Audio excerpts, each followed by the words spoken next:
I have 7 things people regret tossing while decluttering. So we just spent a moment earlier talking about all of my regrets, a whole list of regrets. But this article is from House Outlook. It's by Jill Layton. We'll put a link to it in the show notes. She has 7 things people regret tossing while decluttering. Decluttering feels good until it doesn't. In the heat of a purge, it's easy to get carried away and accidentally donate trash or recycle things you later wish you hadn't. Whether it's sentimental keepsakes or practical items you didn't think you'd miss, regret often sets in once the dust settles. To help you declutter more mindfully, here are 7 things people commonly wish they'd held on to and how to store them smartly if you choose to keep them. Number 1. Sentimental cards and letters. The sentimental items. I'll start here before I even read this, TK. I never recommend starting with sentimental items. And I say that from experience because when my mom died and I was getting rid of her stuff, it was all sentimental. She had 3 houses worth of stuff crammed into a tiny 1-bedroom apartment, and it felt like there was sentiment imbued in every, it was like running through the veins of every item in her home, and it's all sentimental. But of course, if everything is sentimental, then nothing is sentimental. But this article is talking specifically about cards and letters. It's just paper, right?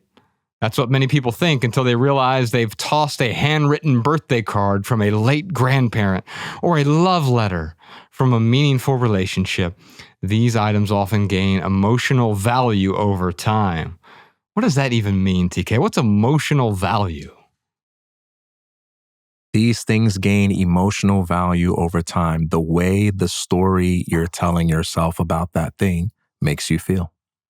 Yeah, so I value it more. It has value to me, and that's the thing about a sentimental item. You always say there are no sentimental items. There are only sentimental people. And so my sentimental item is not sentimental to you necessarily, unless you tell yourself a story that it now has emotional value behind it. Which is why if I sold you a baseball shirt or auctioned a baseball shirt to you and said, this was worn by Babe Ruth, you pay a certain amount of money for it. And then when you have it, I go, I tricked you. That was worn by Ted Bundy. You're going to be livid. But nothing changed about the shirt. What changed is the story. That affects everything. That affects how much money you pay. That affects how you feel about me. That affects how angry you are about it. That affects whether or not you'll wear it. So the story that we tell ourselves about the things that we own is really what creates that binding relationship. At first, I thought you were saying Al Bundy, and I was actually kind of happy. I was getting an Al Bundy shirt. The value would have went up if you got an Al Bundy shirt. All right. She says, try this instead. Keep a small labeled memory box or accordion folder for sentimental papers.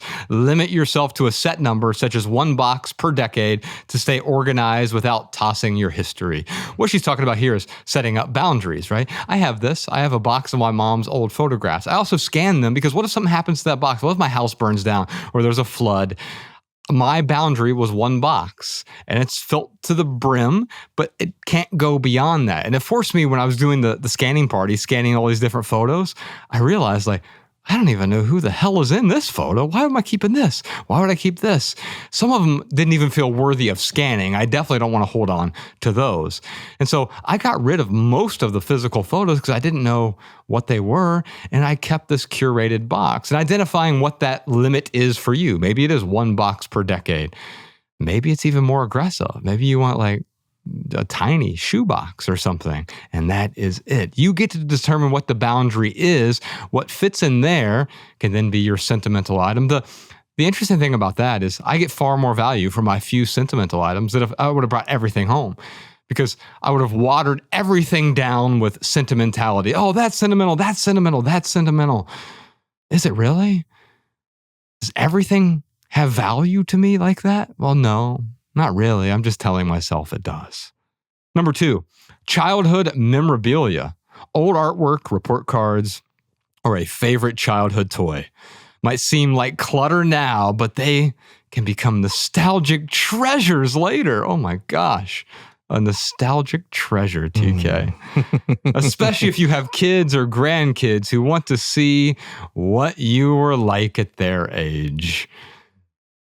She has a storage tip here, but before we get to that, let's just say that like generally that's not true. That's another story. That's a story behind the story. Here's what I actually hear at all of our live events. We've done hundreds of live events. People come up to us afterward and they say, my kids are begging me to get rid of my stuff now so they don't have to deal with it when I pass away. When I'm gone, I don't want to burden my kids with these things. But there's a way to figure it out. You can ask them, hey, what things do you want to hold on to after I'm gone? Oh, I want this and this and this. Great, I'm going to give them to you now. Oh, wait a minute. I didn't say I wanted them now. Oh, so you want me to store your things, the things that you want. And it gets some clarity around it because until then, when you say it's kind of nebulous, like, oh yeah, I want you to hold on. Mom, please keep all my sentimental items in the basement where I don't have to deal with them. Yeah. The stories of regret are quite interesting. There's always something to be learned from them. But for every story of someone who tried something and regretted it, there are also stories of people who tried it, maybe even failed, but still don't regret it. And you have to make sure you pay attention to both stories to see which one speaks to you most loudly. Are there people who throw away sentimental items and like, oh, I missed that love letter? Yeah. But there are also people who have benefited greatly from like getting to that point and processing it and realizing something deeper that allowed them to make the second decision to let go. The first was getting rid of the letter. The second was getting rid of the attachment that they had to a concept of their identity based on the letter. Yeah, and usually they do that in the reverse order. Like if I can let go of the attachment, letting go of that item is so much easier. Mm-hmm.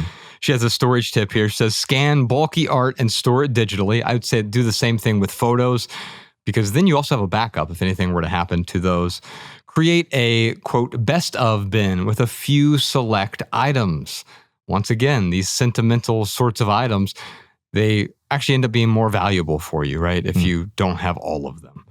Space saver bags are great for soft toys or baby clothes you're not quite ready to part with.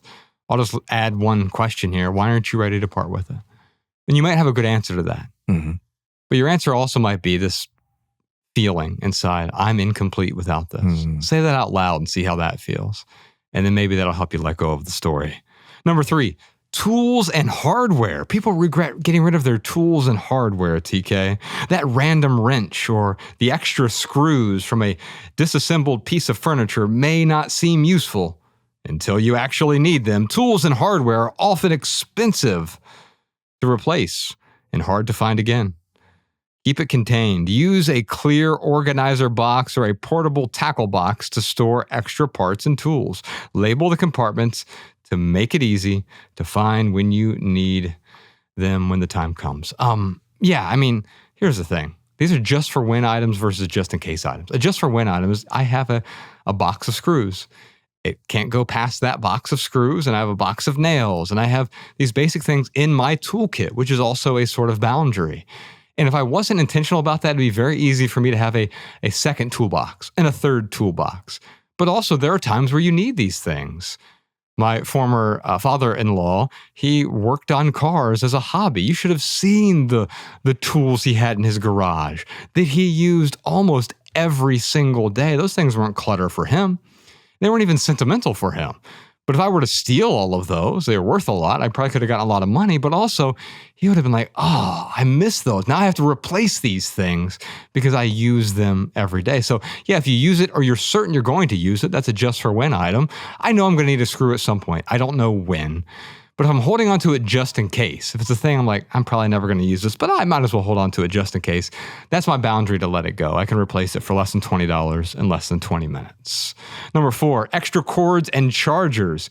In a tech decluttering spree, many people toss unidentifiable cords and later realize they were the only ones they had to power an old camera or tablet. Here's the tip on that. What to do. Dedicate a small bin or drawer to electronics accessories. Use reusable cable ties or cord organizers and be sure to label each one. If you're unsure what a cord is for, wait 6 months before you toss it. I like that. I think that's a helpful boundary. It's like, I'm not going to hold on to this forever. I'm going to see if I need this in the next 6 months. You want to get aggressive, use the seasonality rule. Have I used this in the last 90 days? If not, will I use it in the next 90 days? If not, I'll give myself permission to let it go. And you know what? If I let go of about 75 cords. And this happens with keys too. I used to have a bin of keys. I didn't know what they went to. Some of them were retail stores or old storage lockers or old houses that I didn't live in anymore, apartments, friends' apartments. I don't know what any of these are. Okay. How long am I going to hold on to them? I'll give myself 90 days. And if I don't use any of these in the next 90 days, whether it's keys or cords, I'm going to give myself permission to let it go, especially if I have no idea what it goes to.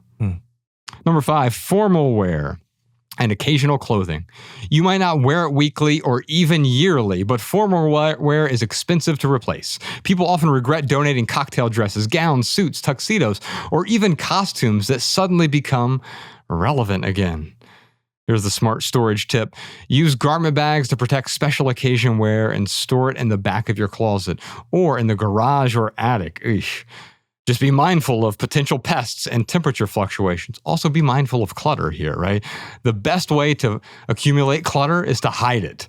And then it's so easy to accumulate because it just stacks up. Oh yeah, it's in the attic. I don't have to look at it. It's out of sight, out of mind, right? Yeah. By the way, man, I'd love to see like some numbers on this because like people often say, people often do. You know what I mean? Mm-hmm. Like, I can tell you, and I literally believe myself when I say this, people often regret keeping those things around too long. People are often stressed out by having to hang on to these types of items. And you have empirical evidence for that. People call into this show every single week, and they talk about regretting holding on to things. They talk about, I wish I would have gotten rid of this sooner. I wish my parents would have gotten rid of this. Why did they pass all this stuff on to me? Why did they burden me with these things? Why am I burdening myself with these things? Why did my past self who wanted all of these things burden my present self now? And if I don't take care of it right now, I'm burdening my future self, or maybe I'm burdening my kids with it. People will regret that as well. I think that's a good point. And ultimately, it's about detaching from that story that you were talking about. Because as soon as you detach from the story of, oh, I'm going to hold on to this just in case, or, oh, what if my kids want this someday, or what if I need baby clothes in the future? If you get rid of that story, it's just an item. It's a useless item. And what do you do with useless items? You want them out of the way because you're going to trip over them. Number 6, books you might read. Are we going to argue about this one? Minimalism often comes at the expense of a personal library. Many declutterers later regret getting rid of books they hadn't yet read, or ones with sentimental or aesthetic value. Instead of tossing, try curating. Keep a, quote, someday shelf for books that still intrigue you. If they remain untouched after a year, you'll know where they're ready to go. To me, I have a boundary. I just have a bookshelf in my office, and it's a small one. And every time I bring a book home, one has to leave that. So it's a cost every time. It's a 1 in, 1 out rule. I did this with my things early on when I was struggling to let go of material possessions. I had the 1 in, 10 out rule. It's okay to buy a new shirt, but I have to donate 10 shirts. This better be the shirt. You can do the same thing with books. For you, boundaries, your house is like, if it was up to you, it'd look like one of those AI slop images of houses just built out of books. Totally. Yeah. I wouldn't be stressed out one bit. And that's the key. It wouldn't be a problem for you, right? Yeah. And so, however, if it started to become a problem, if you felt a weight, what would you do? I would do what I've already done. It would be a problem for me to have that in my current space because I just don't have the room for it and I don't have the wife for it. So it would be a problem. And so you have to let go and you have to allow space for what you know you can handle and just, compensate for that in other ways. I may have to use the library a little bit more. I may have to get better at like focusing on what I've got, giving that away, trading it in for something else, in and out rule, things along those lines. Yeah. We've addressed 6 items here that some people might regret in some hypothetical world letting go of. But from my experience of doing this for 15 years and working hand in hand, walking side by side with millions of people, thousands of people in person, the vast majority of people don't regret getting rid of these items. And I think that's at least worth mentioning. Is it possible to regret? Yeah, it's possible to regret anything. You might have a dead cat in a freezer and get rid of it and regret that. I don't think most people would regret that, right? Because it's no longer serving any sort of purpose at all. these things that we hold on to. The final one, your number 7, is spare household items. Extra mugs, duplicate utensils, or spare blankets may feel like clutter now, but they're incredibly useful when guests come over.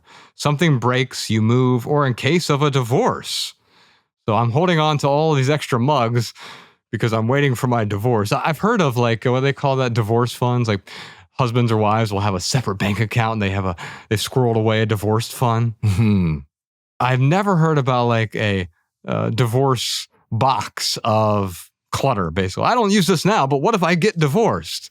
Yeah, what if you win the lottery and then you buy a new thing? Like all these what ifs, what if?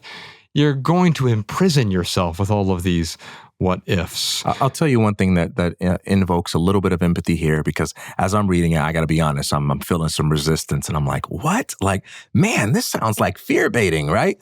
But storage tips are given and I can appreciate that effort. And some of these are really good.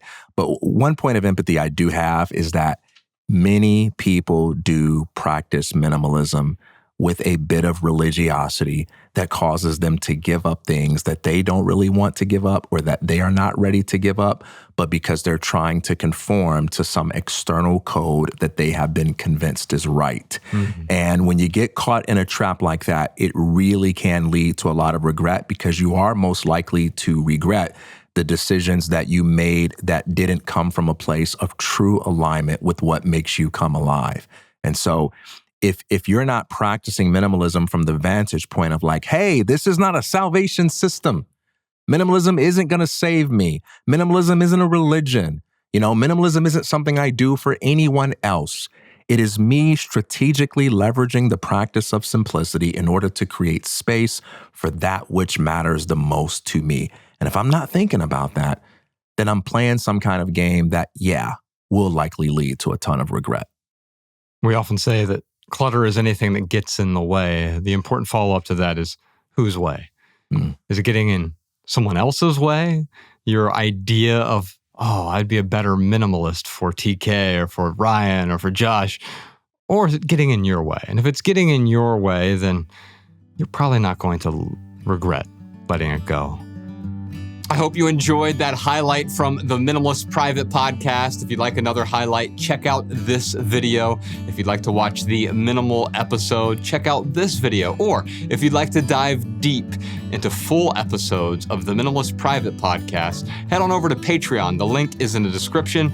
Your support keeps our podcast and YouTube channel 100% advertisement free.